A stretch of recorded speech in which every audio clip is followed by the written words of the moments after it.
For only 10 cents per child per year, the Amma Resonance Healing Foundation makes homeopathic malaria prevention available for children in Africa.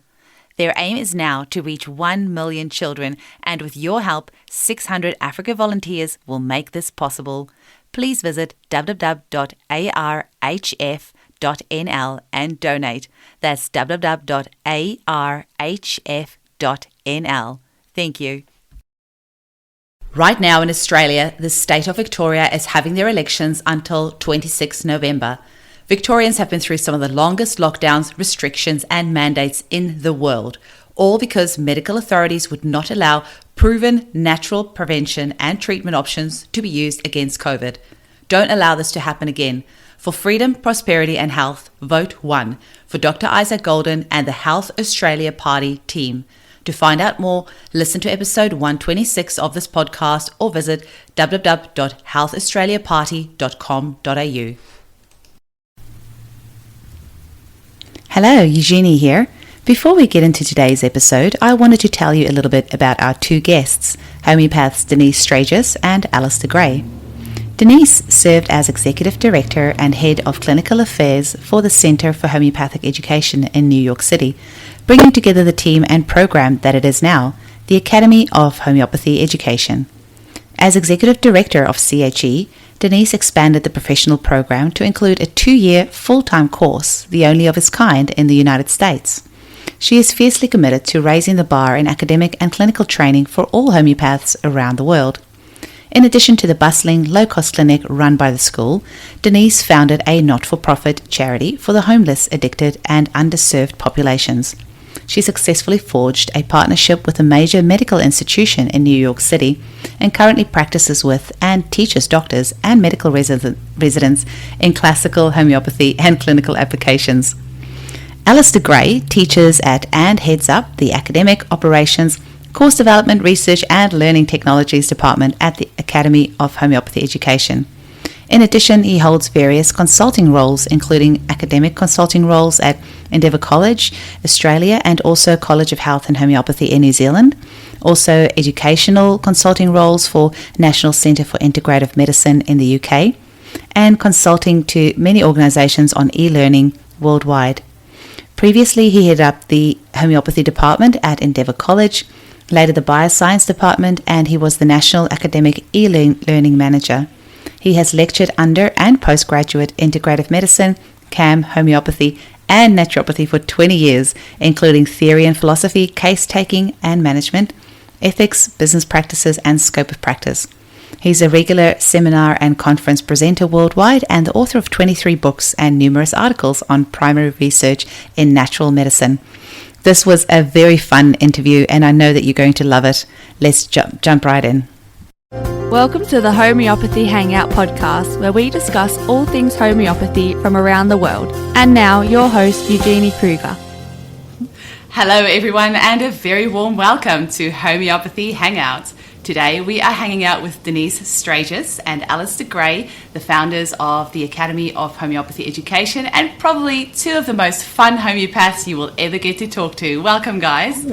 Hey, I like that. lovely to see you again. Yes. Yes. We go way back. We go way back. We do. Al was actually one of my lecturers at the College of Natural Health and Homeopathy in New Zealand, formerly known the Bay of Plenty College of Homeopathy, all very long words. But let's kick it right off, guys. Tell me how you got into homeopathy. You start. Me? Yeah. 1,000 years ago, At least. when I got into homeopathy because I was crook, as they say in Australia, like the dog's hind leg. And I had a number of really miserable symptoms, mainly hay fever, pretty grumpy. I was in my late teens, early 20s. Grumpy and snotty. Grumpy and snotty. So attractive. And it was suggested that I go and see a homeopath in, of all places, Oamaru. And I drove from Dunedin, where I lived at the time, listening to very bad Joan Armour trading records. And I drove to Oamaru and had a consultation with this very strange woman who asked me for 2 hours a whole lot of ridiculous questions. I was deeply offended. I had no understanding of the relevance of those questions. She went into a cupboard. She and opened up a cupboard of something, did something, turned around and handed me a cup, and I have not sneezed again. No, that's not true, because I have started sneezing in the Philadelphia spring. But that changed my life, that experience. That was in 1988. Wow. And My you, story's Denise? not as dramatic nor as snotty. I came into it. Most people come into homeopathy, like our students and a lot of my clients, they find homeopathy because of their own suffering, right? And so many of our students are, my child. Don't let me interfere with your glass of wine. Students will come and say, I found homeopathy because I had hay fever, I had this, and then homeopathy, was what really helped me. For me, it was completely different. I came in through an academic back door. I was about to start a PhD in clinical psych research, and this was in 1993. And my idea then was to look at how when the body is sick, the mind changes, or when the mind is off, the body changes. I mean, this was before people talked about mind-body medicine, like without saying, what are you talking about, right? So this was it was a very early stage. So I'm about to begin this program, and I met this woman, and she was a psychologist, and she said, do you really think you're going to get to do that in this research program? And I was really naive. I said, well, yeah. And she said, no. And she said, do you know about homeopathy? I had never heard of homeopathy before. And I said, no, not at all. And she said, go look for it. Now, at that time, there was no internet. There were, I would go to bookstores looking for it. And finally, I went to a hippie bookstore and I found one of Kent's books. And that was it. I started reading about homeopathy. I withdrew from that program, and the rest is history. But I don't think I took a remedy for 3 years. That's amazing. Right? It's weird. You don't hear about that. No, I know. I've kind of heard the fall in love with the intellectual part of it. But the not taking the remedies amazing. I didn't even know where you found one back then. You know what I mean? Like, it was so abstract to me. And then, it wasn't like you could buy, like here in the United States, you can buy 30C potency for, say, the top 50 remedies in health food stores, in, hippie groceries and stuff. But you couldn't do it then. You had to find, like, a place to buy them. Mm-hmm. Yeah. So I came in through the back door. There you go. Yeah. I didn't know all of that. And now you guys have got this amazing homeopathic academy. Tell us the story of how this all came about. Well, it was an accident. We need violins for that. It wasn't. I didn't mean for it to happen. Okay. So how familiar are you with disco in the 1980s in America, and Italian girls with big hair and hot curlers? You familiar with this phenomenon? Mm-hmm. Yeah. So that was me. And so I had big hair, and I used to set my hair in hot rollers and use a curling iron. And so I stopped being able to really feel hot. And so there was a homeopathy school that got thrown at me like a hot potato, and I caught it. And because of the hot rollers and the disco, I forgot to throw it. Anyway, but what actually happened was our school used to be a part of a British school that I taught for some time, and they started a school in the United States back in 2010. And I started teaching for them in their school in New York, and then in 2013, I took over directing that program, and then in 2015, I think it was January 2015, they asked me if I would take it on in all of its splendor. It wasn't doing well at the moment. It was struggling, and I did it because what were you going to say? No, you say. You go. No, you go. Well, it's amazing synergy, because I don't know if you know, but I was working in Brisbane in head office at Endeavour College of Natural Health. And I was running the e-learning, the academic side of the e-learning division for all of those thousands of naturopathic and nutritional and acupuncture students. Mm-hmm. And I got a message, ping. And we had met years before. Yeah. And Denise was asking a whole lot of really amazing questions that no one asked. And she was saying, questions about modern learners, what's the future, how do we go about a dynamic, contemporary course in homeopathy. How are we going to reach people? When do they want to study? What do you think? No one ever asked me any of those questions. And so, one thing led to another, and I ended up in America in 2015.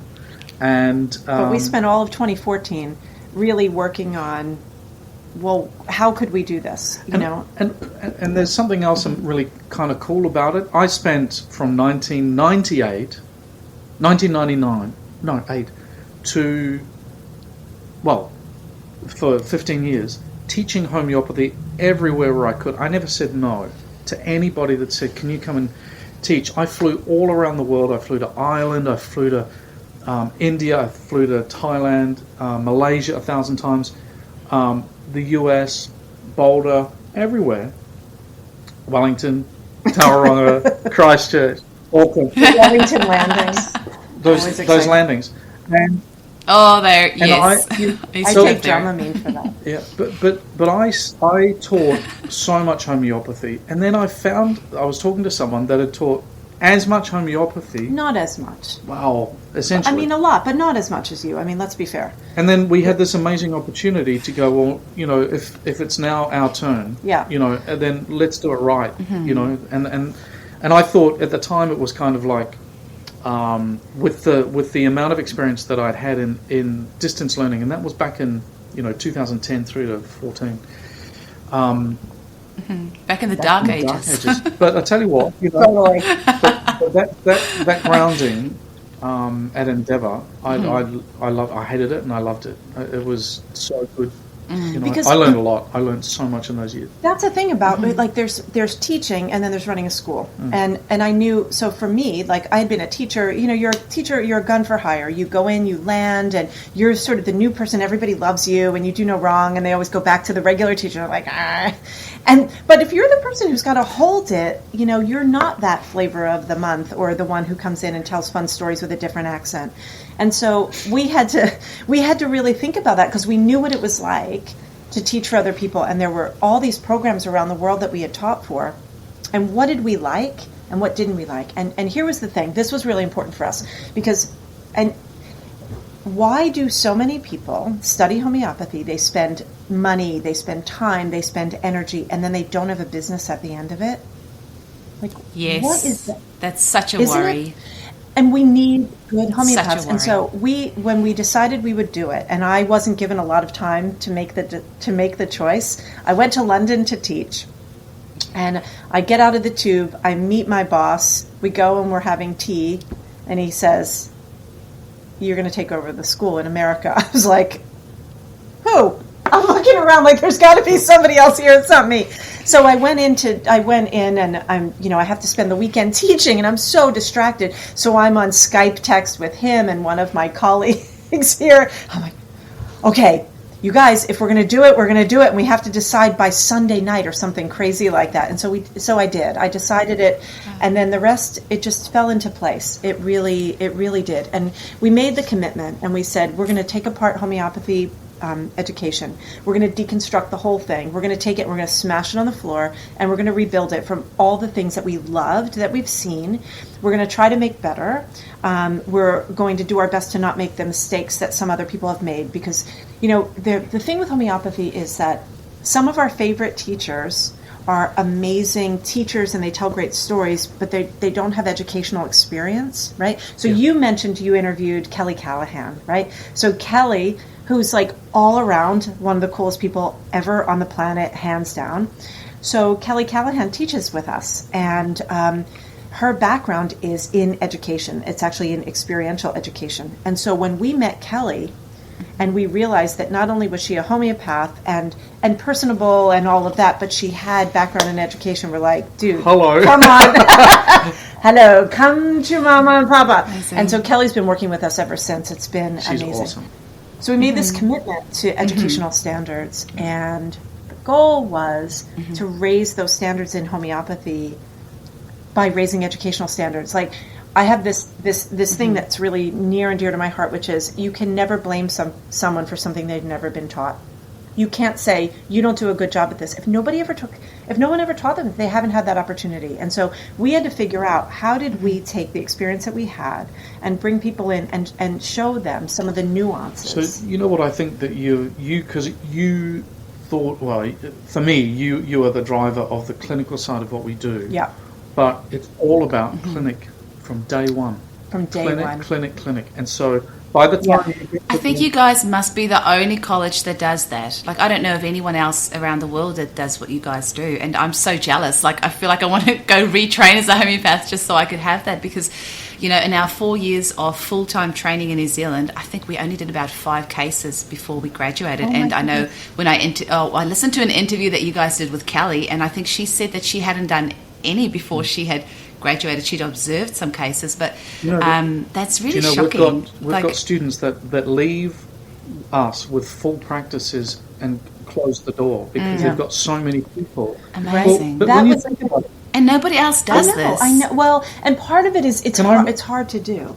Well, I remember I remember one night in New York staring out the window. You were asleep, and I was staring out the window, and I was going, how? Because I think you planted the seed in my head, and I was going, how do we do this with the technology? And then I suddenly realized, and it was 3:00 in the morning. It was back then go-to meeting, and I realized that we could run a live, distant or virtual clinic with virtual students, and it didn't matter where the practitioner and the patient were. Have I got that right? Yeah. Or the supervisor. But we could have live, supervised, distant, quality practice. And we had to do it. Because here's the thing. Because people would say to us, like, I don't know how it is in Australia now, but in America, there's this weird idea that you can't actually make a living as a homeopath. I mean, that's all I've done now for much of my adult life. I raised 2 kids as a homeopath, and doing teaching and stuff, but that was my job. And I realized, because when we started having the discussion, it was like, well, why did you wind up being successful? And our answers were both like, because I had to. And that was like, if you have to do it, you're going to find a way to do it. But what makes you what's the bridge between the drive and the successful outcomes? Because if you have to do it and you're not good at it, that doesn't pay the bills. And I realized that for me, I was super lucky. So when I trained, I actually did my foundation studies a couple times, and I wound up at a program that had an incredible clinic attached to it. And I started working there while I was still finishing foundation studies. Right. And I got to see a gazillion clients. So I was just put into practice. It was like, oh, this is your job. You come in, you sit down, and clients come to you, and you do your job. And then on Fridays, I was the acutes person. And so because I was the low man on the totem pole, low girl on the totem pole, what would happen is on Fridays when all the other practitioners left, the person, her name was Paula, and she had a really beautiful voice like this. She had a hand truck, like a little trolley thing, and all the charts for 5 practitioners for all the stuff that had to be done would come in. She'd wheel it in, pull it out, and leave me with a stack on the floor, and she'd say, goodbye. And I would have to figure out, like, what am I going to do with all these sick people? And that was it. That's how I had no choice, and I had no other job, and nobody else was going to feed my kids. So that was a conversation that we had, was about sort of necessity and experience. So I did my master's. I did a master's in the mid 2000s. How do you say that? The mid 2000s. Mid 2000s. And I ended up kind of formalizing what I thought I knew. And I did a piece of research, and in that piece of research, I interviewed thriving practitioners, and they all said the same thing. And it was just so obvious that what number did they one, say? they said I needed to make it happen. Yeah. But they said the quality that got them through was tenacity. And in other words, all the schooling, all the excitement, all the learning that they'd done, all the reading, all the Kent, all the whatever, it came down to my choice, and do I need to make this happen or not? And I found that really kind of a bit scary and a bit sobering, actually, and a bit scary. But to me, what it suggests is if you want to get a skilled person through and busy at the end, they've got to do the thing that they're learning to do over and over and over and over and over again. Repetition and skill building. Absolutely. I think that's a segue to HHN. Oh, yeah. Okay, before we get there, so this is the thing that we might have talked about with Kelly on our podcast ages ago, because it's changed even since, because we keep thinking, well, how can we deliver the most clinical training? Because I think that's what does it. It's just over and over and over again, repetition of skills. And now, absolutely, the average AHE student graduates with having seen more than 100 cases. So like live, a sick person comes in, the case is taken, they participate in the analysis 100 times. That's crazy. Well, it's pretty amazing. And so if they're leaving with, and they've taken, what do you think, maybe 40 of those 100 or 30 of those 100 or more? No, because it would be observation for most of them. Then they get into their supervision. But like we had a student last year who graduated. She had seen 53. She had 53 clients in her own practice when she graduated, and a closed practice within 6 months. Wow. Yeah. That is so incredibly special, absolutely. And to have that all included in your course is wonderful, because I remember I had to pay my supervisor, I think it was $90 per supervised case that she did. So maybe luckily it was only $5, because it would have cost a fortune to continue, paying her. I had to pay her full hourly fee for her to supervise my cases that I was doing. So for you guys to have that included, but you see, at the end of the day, there was a problem. There is a problem. I mean, there's advantages and disadvantages with every clinical model, but the disadvantage of what you experienced was cost and numbers. At the end of the day, and so I don't know. We've been able to touch wood. Yeah, we've been able to crack that nut. It's been good. And then this pandemic happened. You've heard about this, right? Apparently. I know. Yes. What happened? We were actually in New Zealand, and we came back a week early. We were meant to go to Waiheke Island for our last week, because Alastair is from New Zealand, so we go a few times a year, and we were there, and it was clear that it wasn't looking good in the United States. We came back, and I happened to serve a client population that was ground zero for the first big explosion of COVID. And so we would have landed from New Zealand on Thursday morning, and then by, say, Monday, I had 45 COVID cases in my practice, 45 clients. And at that time, no one knew what was going on. It just was like a ton of bricks coming down.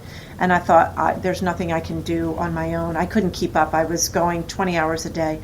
So I reached out to a handful of my colleagues and a student of ours who just graduated, but she was a student at the time, and she had these sort of digital digital organization skills. She was able to help us create an organizational structure so that we could support people who were struggling. And so the Homeopathy Help Network was born. Gosh, we would have gotten back from New Zealand on, say, March 10th or 11th, and March 22nd was the first case that we took. We've seen over 2,000 cases since then. Wow. So we're an all-volunteer group around the world, actually. We have someone who's she lives in Canberra. Ruth. Ruth lives in Canberra. But Shout out to Ruth. She's currently tramping in New Zealand. Yeah. South of New Zealand. But we have support all over the world. We've got an all-volunteer task force, an administrative team, a research team, and then the practitioner team. And we're training students, so students who reach a certain level of their training so that they can participate under supervision in this process. And it's been incredible. We've learned a lot, and it has allowed us to take that infrastructure that we built just to deal with the crisis, to try and help when the medical system couldn't do anything, and it was like, okay, well, homeopaths, let's do what Hahnemann started doing before the turn of the 19th century. Important to say, however, of course, that we are integrating all of our treatments with conventional medicine. Everything we are not. We don't.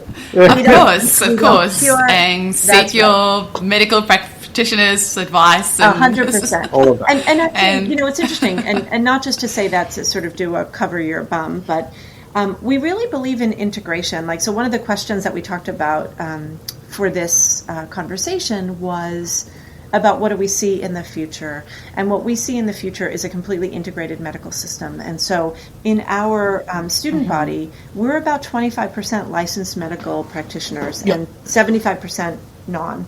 And we are working, we're working really hard to develop a strong bond between the allopathic medical system and homeopathy to support that system and to support clients. So, you know, we encourage whenever possible some level of integration, and some people feel like you have to be a renegade and say, no, we're only going to do it one way. And we say, well, the more we try and work together, the more people see what we do. Like, we each work to our strengths, you know? And so Well, we didn't even talk about this before the podcast, but this is my 7th episode now, I think, and literally every single episode we have talked about this. I also feel it is so important that we integrate the two. You know, it doesn't have to be one or the other. And this was not even scripted or anything. I didn't even tell you that this is one of the messages that I promote because, you know, we just had a mum on and her daughter was in hospital with meningitis.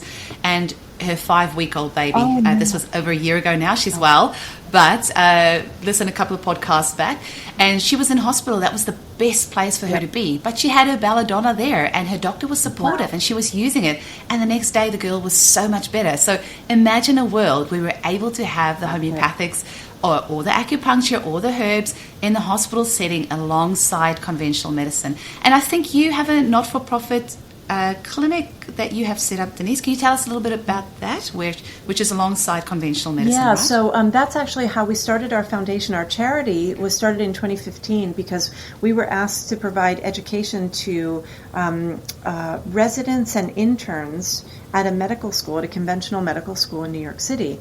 And so in order to facilitate that, we started this charity so that we had a structure for it. And when I said, okay, let me go and observe. You actually came once and you said, I'm never going back again. He hated it. It was Kiwi boy out of his depth. Yeah, totally. This was, so just actually, that wasn't the entire thing, but anyway. It wasn't, but I mean, if you think about it, the context was, this was in a homeless shelter in New York City, just outside, just on the border of Harlem. There were people who were experiencing homelessness, people who were really, really struggling. You had people with drug addiction, people who had scabies. I mean, you name it. It was really, really tough. And so I went in because the job was at first to just train these docs to do this work. And after 2 times of going, I was like, yeah, this is not a... So these are medical doctors that you went in to tell them how to use homeopathics alongside what they were doing? Yeah, and it became really clear that the population that they were treating was... We couldn't use you couldn't just learn acute remedies for diarrhea and coughs and so forth, because these people came in with such complex issues that we really needed to dig in. So I went every Wednesday for 5 years, up until the pandemic, actually. Wow. And so I learned a lot, and we learned about the ways in which homeopathy can support the medical system. And so, and it was interesting because the interns and residents that would come through that knew nothing about homeopathy would see these follow-ups. So I would be working in the medical office. So this doc, people would come in, she would be doing their intake, and I would be taking their case at the same time. I'd have about 15 minutes to do, maybe sometimes 20 if I was lucky, a complex chronic case while they're getting their medical treatment. So the interns and residents would come and they're like, wow, how is this person not taking their Crohn's medicine anymore and saying that you fixed it? Or what about this lady with the vertigo? And what about the guy who put his feet in water? Oh my gosh, this case. That was the... You were there for the intake. I know. This guy, so I still am in touch with him. That was one of the first cases that we saw. The doc sent him to us. She said, I don't know what to do with this guy, but homeopaths will totally appreciate this. So this man was living in, so he was experiencing homelessness. He was living in a shelter situation, but he had his own room. So it was in in sort of a, he had his own room in this, what do you call it? Anyway, it doesn't matter. Halfway house. Like a halfway house kind of thing. And so one night, he woke up in the middle of the night. He got up to go to the loo. He put his feet down, and there was cold water. There had been a flood, and there was cold water up to the knee. A couple days later, he had a heart attack. And Never well after that. And then he developed all sorts of sequelae and complications related to that. And the doc kept saying to me, every time he comes in, he says, I've never been well since I had my feet submerged in cold water in the middle of the night, and all of this happened. What are you going to do with that in a medical clinic? The homeopath loves that. Exactly. Whereas a homeopath's like, yes, I can work with that. And he did really well. And he had never heard of homeopathy. He would come in, he would come for his visit, and if it was on a day I wasn't there, they had the clinic twice a week, he would say, Where's that lady? Where's that lady? Because he knew that I understood that he put his feet in cold water and everything went off the back of the truck from that point forward. It was incredible. It's really interesting because throughout that time, you were going up the Upper West Side, and I've been working with a bunch of English folks. And the English folks are the National Centre for Integrative Medicine, NCIM. And that's an initiative run out of the UK to train physicians or licensed medical practitioners to understand complementary medicine. And now it is this sort of extraordinary situation where complementary medicine practitioners and conventional physicians speak the same language, talk the same language, are totally focused on the same thing, and it's a 2-year postgraduate diploma that we set up and ran. And my experience there has been amazing to really understand the strengths and weaknesses of these. In that context, mainly physicians who are locked into the system. Doctors are amazing. They've got brilliant hearts. They know, what it's about, and they are restricted, very constrained about what they can and can't do, depending on the system they're in. They might be in Australia, or they might be in the US, or they might be in the UK. Yeah. But don't mistake, what sometimes happens with are these good people, and so. That's been really important learning for me as well. And the other reason I said that is because this week I just got an email from JACM, Journal of Alternative and Complementary Medicine. Now, in the research world, there's a whole lot of peer-reviewed journals that accept and publish complementary medicine research, really good, robust research. And the Journal of Alternative and Complementary, JACM, Alternative and Complementary, have just changed their name. You're kidding. Yeah, they've just lost the alternative. Really? Yep.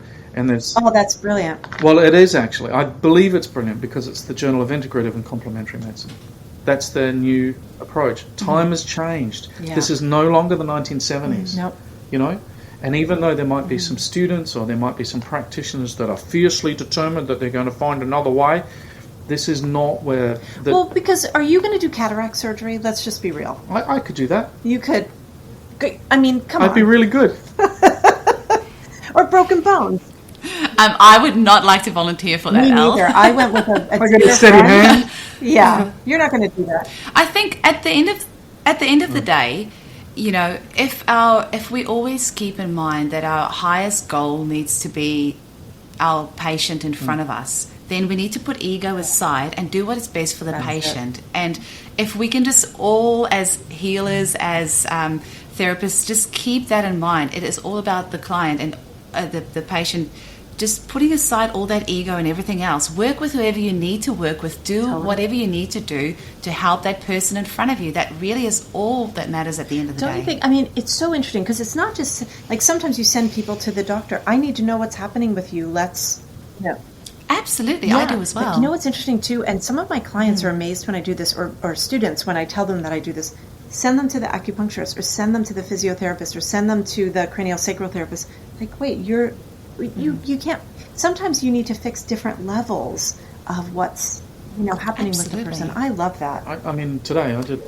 And there's so much chronic disease these days. You often need an integrated approach. You can't just pretend to be the end-all and be-all. We need to be humble, and we need to, get whatever's the best result. There's a big fat but, and the big fat but is... Wait, you're not talking about me, are you? No, I'm not talking about the but. Sorry, I couldn't resist. One T, not two T's. Okay, good. The big but is that's not how homeopathy has been taught traditionally. And so, for example... Yeah. If you're talking about this patient with diabetes and this condition and that complication and this behavior comes to the homeopath, the focus somehow is still on finding the correct or the right remedy. The simillimum. It's just, it is kind of bizarre that that's the focus. And all of the case management has been about, let's assume that this client is only seeing me. Well, I don't see any clients that just see me anymore. But there's something else too, because you said something really important. Wait, were you not done? Oh, no, I was totally done. Okay. No, but because there's this other thing, which is if you always think, I'm going to find the remedy that fixes this giant problem, you always start at square one. Whereas homeopathy is not just about the first prescription. It's about long-term case management. And the second prescription is it's like a chess game. And if you are constantly thinking that you're going to do everything with one masterminded move, you're forgetting that you've got pawns and you've got all these other moves to make, you know? Oh my gosh, I am so glad that you've said that, because that was me, a few years ago, because that was how I came out of my training, thinking this one remedy that I'm going to give and that's going to work. And let's face it, there's probably about 5% of clients where you're going to have that idea of the one simillimum. I'm so glad that I have evolved past that and I can see the bigger picture now, and we need so many different remedies. And I do still have homeopaths that say to me, look at your prescriptions, it's nuts. You're using organ support, you're using bowel nosos, using a constitutional remedy, tissue salts in there as well, and you're referring this person to their doctor to go and get a stool test done, and these other things, and you're sending them to the chiropractor. What are you doing? But we need an integrative approach, because we're dealing with some crazy cases these days of massive suppression, massive pharmaceuticals. We've got 5G, we've got Wi-Fi, we have people addicted to their phones, we have people addicted to everything, so we need all the tools that we can possibly use to get the best results. Fantastic. That is it. Oh my Lord. Folks, that's evolution. Listen to what she says. What she says. But that has been keeping a very open mind. So this wasn't the case 10 years ago. 10 years ago, I was like, no, one remedy, that's it. Don't go see anyone else. And it's through staying humble, staying open-minded, realizing I don't have all the answers, realizing I need to, if what I learn is that what maybe not working the best, I need to stay open-minded and ask for help, ask for, mentorship, ask questions to, at the end of the day, serve your patient best way that you possibly can. I love that. And that's why I'm excited about your clinical training program, because I think your students are going to come out of there with much more open-minded, because they're going to see in practice all these different cases. I was wondering if you have some success stories from of some of your graduates that you would like to share. Oh my gosh. Are you kidding? Oh, I don't even know where to begin. So this is this is everything, because that's why you do it, right? Well, our students joke that I always say you can never leave. Right, it's like a family. It's like in an Italian family. If your kids, if your son moves out before he's 40, then you've done something wrong. You've done a bad job. So we try to keep everyone around. So part of the success story is actually because we're trying to create a community of homeopathy. So not just it's not like a diploma mill where you get people in and out. It's like, what do you need in order to do the best job that you can? And so we keep creating more and more opportunities for our students to learn and experience the world of homeopathy. And so we keep them around. So some of the success stories are about how long we keep people around, no one really leaves. And that's important. So we have created, with the Homeopathy Help Network, we've got this infrastructure now where we have all of these systems in place so that we can offer long-term mentorship. So we have our acute care internship. So students come in and they do this incredible module of treating acute cases under the supervision primarily of Rebecca Azzarelli, who's a dear friend. Our kids went to camp together. And now they're 25 and whatever. But so she is the primary acute care supervisor, and she's amazing. She's gentle and strong and smart as can be. Anyway, students graduate from that, and then they have the opportunity to, as they finish all of their sort of preparation for chronic care, then they get into their chronic care externship, where they're seeing their cases they're in a pod. So 3 to 5 students in a group. They have one-to-one mentorship with a supervisor, but they also are in this small group for discussion. And so these apps that are available make it so that people can, in real time, be texting and supporting each other and learning from each other's experience and practices. So I would say that the success story in some way is about how our students have helped us to build a system. But then there are the people, like I'm thinking about a handful of them. So we try to tell our students that, like, we're not teaching you just to be a homeopath, but to be the future of homeopathy. So leadership in homeopathy. So we try to get to know our students and their skill sets so that we can help them find places where they can really do the most good. And so a couple of people like Rachel Bongle, she's incredible. Her mom at graduation came to me and she said, Rachel wants to be a teacher. I was like, hell yeah. We already knew that. She was a teacher beforehand. And so she's been doing student support. So anyone who's struggling with any concepts, she supports. She does one-on-one, just remediation, helping people to just, just revisit concepts until they really have them. We've got Amy Baglivio, who is on our supervision team. So Rachel and Amy and Kelly Callahan, who we talked about, they're on our supervision team. We've got a couple of our students who are now in leadership in some of the professional organizations.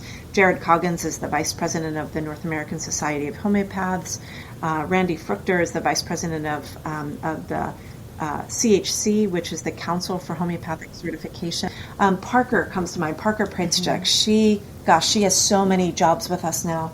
She graduated 3 years ago, maybe. She graduated 3 years ago, works in our research office with me. Yep. She is a brilliant marker of assignments and providing feedback, really meaningful feedback, so students see the strengths and the weaknesses of their answers and their assignments and stuff.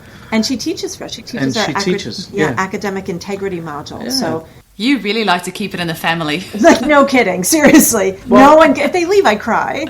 It's all about me. Yeah. But with Parker, so one of the things that she helped us to understand, because her background as a teacher in supporting students who didn't have all the resources, she said, well, what about some of these students who are adult learners who maybe haven't been in the educational system for decades, or people, who are super smart but don't have a traditional academic background? How do we help them? So we created this whole module that helps people to learn how to reference, how do you write academically, how do you get the support you need so that you can engage in this high-level academic programming, because if we can teach each person to do better, it helps us all to present ourselves as a profession better. And you can't say that only academic people can be homeopaths. It's like we need to just take the people who come from different backgrounds and really cultivate the way that the establishment asks us to participate. Yeah, absolutely. I love that. Now, I have watched a lot of videos on YouTube, and I have never seen that portrait behind you before. Can you please tell us about that? Is that a new addition? Yeah, today? Or have I just been very unobservant? My wrist is I've been painting all day, and I'm a little... Performing cataract surgery and a painter. Busy. Very busy person. This is really exciting, actually, because... It is exciting. So that's Samuel Hahnemann, the founder of homeopathy. And Samuel Hahnemann was born in 1755, and he lived to 1843. And he is amazing because he was able to create a system of medicine, so an entire set of theories and principles, as well as the pharmaceutical applications. And so today was a bit of a bittersweet day, but an amazing day. And I think... so the story is that there is a manufacturer of homeopathic remedies that has been here making remedies in the United States. They're part of a long tradition and lineage. I honestly don't know their history enough to say how long, but let's just say long. And they have held a lot of the history, the ephemera, and so on and so forth. And so they're consolidating their operations and moving to the West Coast. Now, a part of what they had in their possession was a very important library. And that library was the library from Julian Winston. And Julian Winston... Brilliant homeopath. Brilliant homeopath and historian. And he was American. I believe he was originally from New York, but he lived in Philadelphia for a long time. He lived in a firehouse in a part of Philadelphia called Fishtown, and he was a collector, and he collected a lot of remedies. He had a kit of Kents. He had... I've had Stanford 10M from that kit. And you probably needed it. And so so Julian fell in love with a homeopath from New Zealand, Gwyneth, and he moved himself and all of his stuff to New Zealand. You take it from there. So I'm not sure when that was, but anyway, they moved late 90s, I believe. They moved to Tawa, and in Wellyville, and they lived there. And I did my first lecture was because I wrote a letter to him, a letter. Like paper with a stamp. By mail with a stamp on it. And I met him, and I met Gwyneth Evans, and then they asked me to go teach, and so I have actually slept on the couch in Julian Winston's library. It was an amazing collection, and one thing led to another. He died in 2005, and you were there. Yeah, I was. The library itself then moved a couple of times, and it turned up down the road. Well, but wait, there's one other part, which is before it found its next home here in Philadelphia, the school that we were a part of in London was in negotiation that it might move to be housed in our New York school. And so, and it didn't end up there, which was good because we wound up having things changed and whatnot. So it wound up back in Philadelphia, which I think was the right place for it to be. Anyway, now go back again. Yeah. Anyway, so actually, that portrait is not from Julian's collection. No, it's not. But today I was asked to go out and this is how I thought. Oh, that yeah. This is the. Can you wait? Can I? What is it? It's a bit tricky to see. You can't really see. Yeah, it's the cover of his book, The Faces of Homeopathy, and it was presented to him with this plaque. With a plaque from the Bay of Plenty College of Homeopathy students. Aww, yeah. My alma mater. In 1999. 1999, isn't that amazing? That's so amazing. And so it is. It made its way back here to Alastair. So, wow. So we have this collection. So our foundation, in addition to the other stuff that we do, we curate a library. So we have a research library, antiquarian medical books, homeopathy books, and basically the stuff that we're afraid is going to get thrown away. We're like the homeo hoarders. And so I have a dear friend who is the archivist of the Hahnemann materials here in Philadelphia at Drexel University. And funny enough, we know each other not through homeopathy, but we met 24 years ago when our kids were babies. Our nannies were best friends. And so we met, and she's like, what do you do? I'm a homeopath. I'm the Hahnemann archivist. It was sort of like, oh my gosh, Anyway, so wow. We've been in touch, of course, and I've gotten to do research in the collection that she archives and so forth. So we found out that there was this collection that included Julian's entire library that was going to be moved to Drexel University, and that there were duplicate items that they couldn't take, and there were some of his personal items and some journals and things, and so they called us to see if we wanted them. So today I drove out and packed my SUV, filled it. I didn't lift all the boxes, I had some help, but with all of these items, including that beautiful gift for Alastair. Amazing. And this painting of Hahnemann that I saw. Absolutely amazing. And they were saying, everything on this wall is yours. And I'm looking, I'm like, not that. And then, yes, that. Wow. Yes. Right. How about absolutely amazing.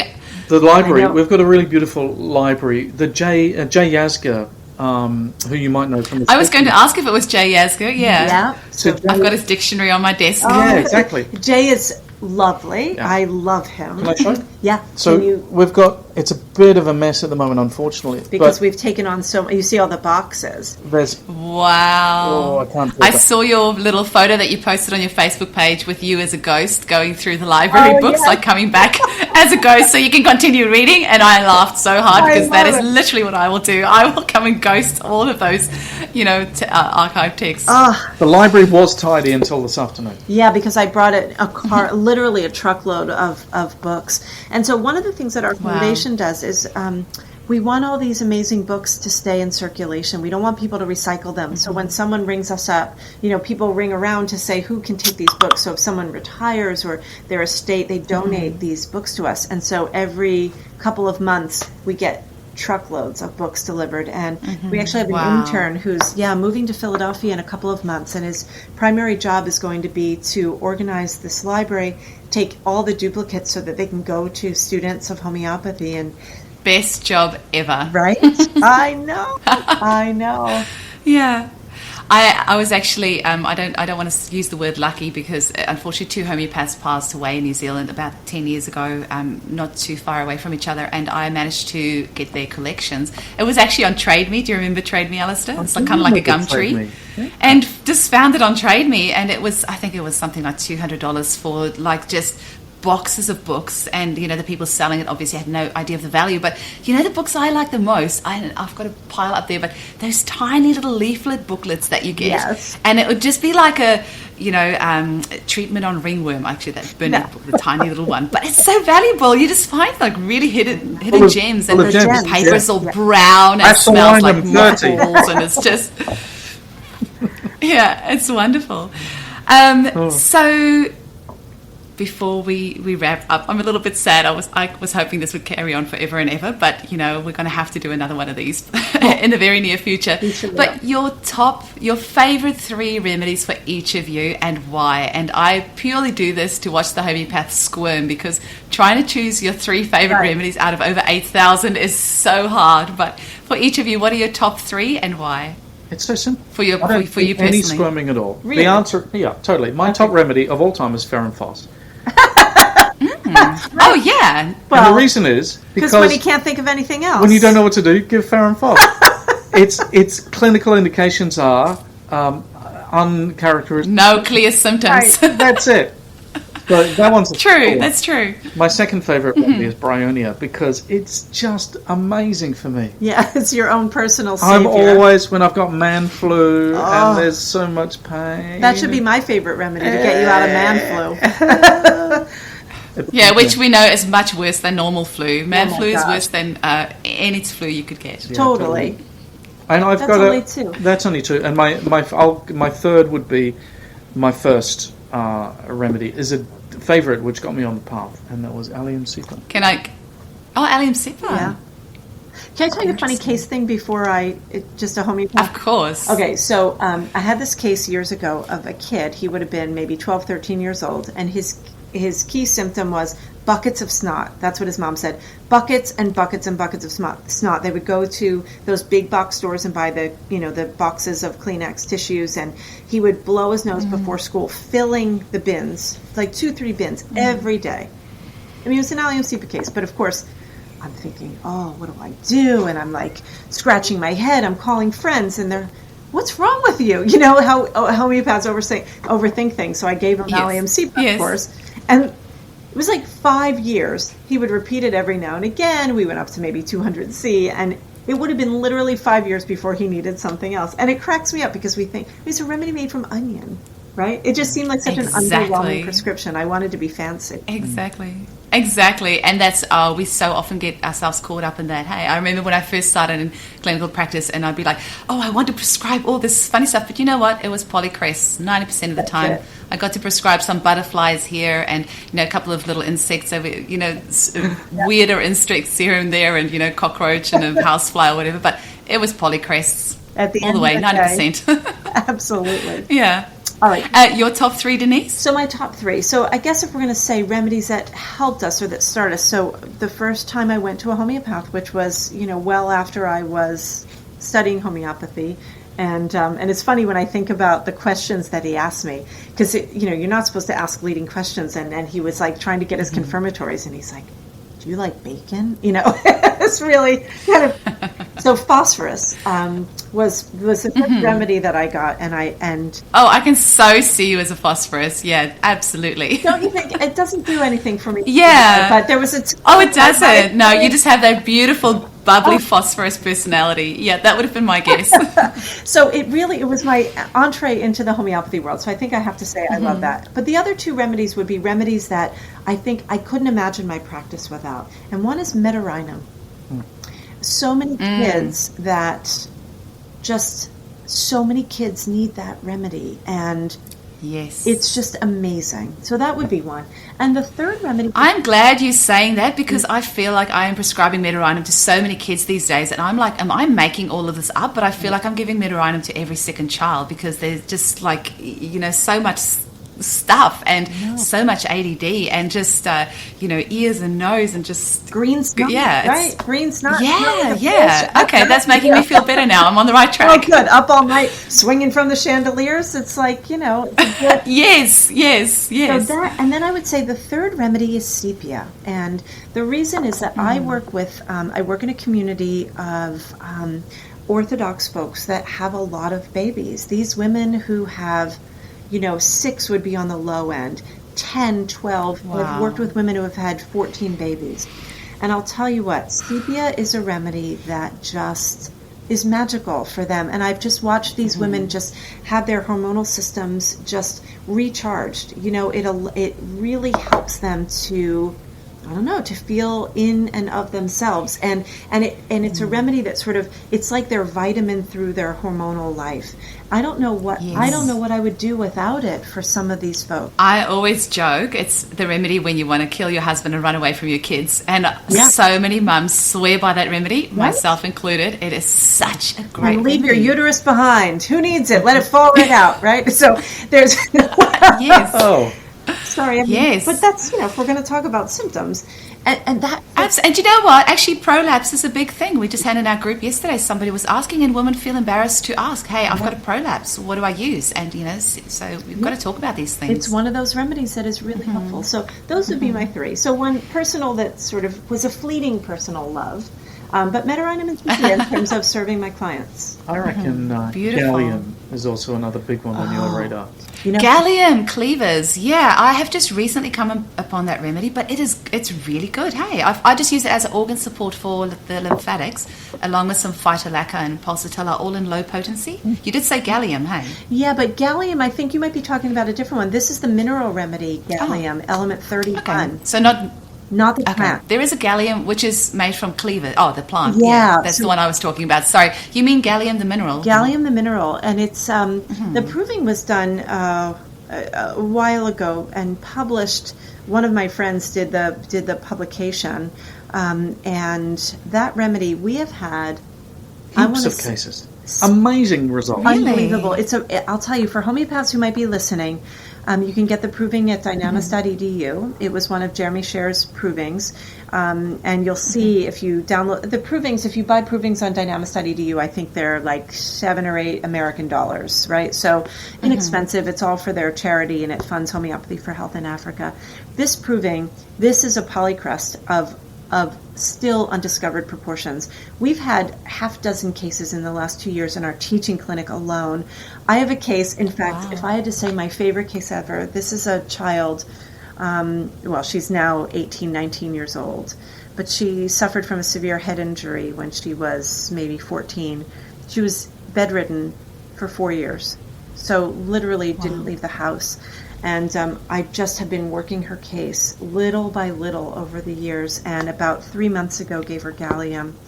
And I have a video of her. She sent me a video. She was out of the house smiling. She was crying with happiness of being able to get up. It was like the book The Secret Garden. Remember that children's story? And she's doing so well now. That remedy is just amazing. In fact, I renege. I take back from my top 3. I will replace my fleeting relationship with phosphorus with gallium. There you go. Thank you. Okay. No Wow. Well, you've just dropped a bomb here for me, because I'm going to go and hop on the Dynamis website right after this, and definitely go and have a read. Read the part about going forwards and backwards. Element 31 and the number 13. There are these beautiful images. It's a fantastic proving. Wow. Now, please give us a rundown of how people can get in touch with you. Where are all the different places that you engage online? And Yes. Yes, and yes. So AHE, our school, the Academy of Homeopathy Education. So we do full-time and part-time programs, and this huge clinical offering and research and all that. Now, can I just say that were you to be in West Australia, you can still study. Yes. Because we've got full-time, we've got part-time, we're live online, we're blended, and critically, clinical training lands at a good time for you folks. Yeah. Same with the East Coast, even the Kiwis. We've got a couple of Kiwis in our school. We have a couple of Kiwis. We've got the Frenchies. We've got the folks from France. Yeah, we have people in mainland Europe. We've got Puerto Rico, in the UK. UK. Alaska. So around East the Coast, world. West Coast. We don't have, I don't know that the time zones work for Asia. Well, we have Kuala Lumpur. We've got Kuala Lumpur, but that's on the same time zone as Perth. Yeah, 12 hours. Anyway, so which is great, actually. Yeah. So we teach. So because we run 7 contemporaneous cohorts, we teach in the morning and the evening in the U.S., which is just flipped, the opposite. So there are opportunities for people all around the world to join in with us. Can I also just say that if you want an experience, if you were a practitioner, you might even be qualified. Who knows? But you want to go deep with acutes.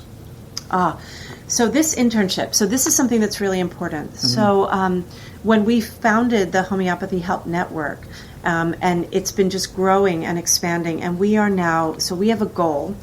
One of our goals is to conduct outcomes-based research that has so many numbers that no one can say this doesn't work. And our goal is 5,000 cases a year for 5 years. So 25,000 cases, a 5-year case study, looking at outcomes. And there's nobody who's going to say that's 25,000 placebo cases of like kids, right? I mean, and in acutes, not chronics, but really just looking at, this is what happened, this is what the intervention was, and this is what the outcome was.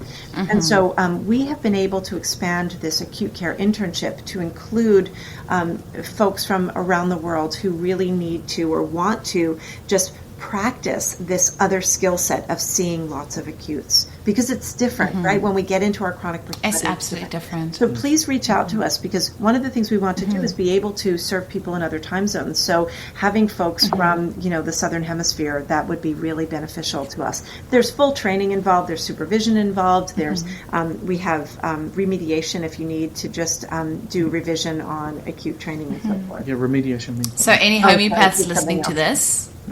Any homeopaths listening to this, absolutely get in touch with you guys. Yeah. Totally. So there are a couple ways you can reach us. So there's ahe.online.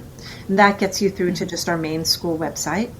For information about our internship, that's hello@homeopathyhelpnow.com. Hello. And then we have Home Foundation, and that's our charity.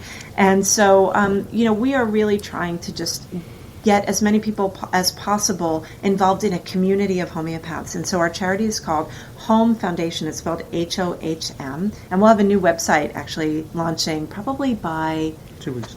In 2 weeks, do you think? Wow, okay. And so home, what it means is... it's okay, it'll be another week before the podcast go out, so you'll have 3 weeks. Right, so that's plenty of time.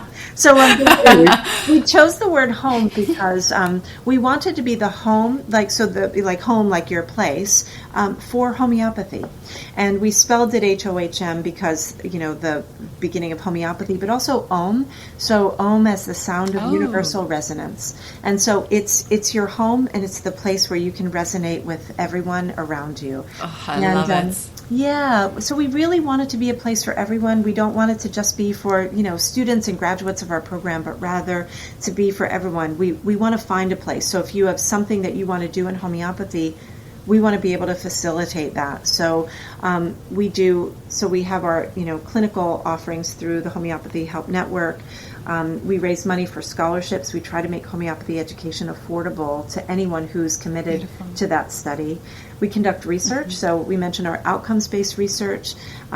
Al is working on educational research. He's about to become Dr. Alastair Gray. We'll have to all kind of, when he gets that qualification soon. And then we do historical research, and that's something that both of us are very much interested in. That's really my passion. And then, of course, our library. And so anyone who's interested in participating in homeopathy in that way, please reach out to us. We do our best to just find places for people to feel like they have community. Yeah. You really are a one-stop shop. Denise and Alastair, you guys are so generous with your time. I know it's getting very late where you are, and you have done this podcast right on the back of a Zoom call, and you have such busy lives, but you took the time to come and have a chat with us and share your passion with us, and I want to thank you so much for that. And I'm so excited to see, where your school goes and the amazing work that you guys are going to do. And thank you with all my heart. Thank you for inviting us. It's just so much fun to get to share homeopathy with people. We love it. It's really fun. Mm-hmm. Yeah. What else is there to do? Absolutely. What else are we going to Talk do? about homeopathy. Yeah. Love it. Exactly. Love it. Right. Have a wonderful evening, guys. Yes. Thank you so much for your time. See you. See you. Bye. Hi homies, I'd like to invite you to come and join me at the Homeopathy Hangout Podcast Facebook group, where we can discuss past episodes and you can help me decide on new content for the show. Also be sure to check out my YouTube channel, where you'll find my free Homeopathy at Home 30-minute introduction video, which is perfect for anyone completely new to homeopathy who's ready to take charge of their own health. Just search for Eugenie Kruger Homeopathy on YouTube. And if you'd like to support this podcast, you can make a once-off $5 donation by visiting www.buymeacoffee.com/hangout. Or if you'd like to make a monthly donation, you can visit www.patreon.podbean.com/homeopathy hangout. And if you're in Australia and you'd like to purchase one of our beautiful homeopathic kits, single remedies, or one of our amazing combination remedies, visit www.eugeniekruger.com, where you can also sign up to our newsletter so you don't miss out on any special offers. And if you're interested in advertising on our show, please email info@eugeniekruger.com. Thanks so much for listening.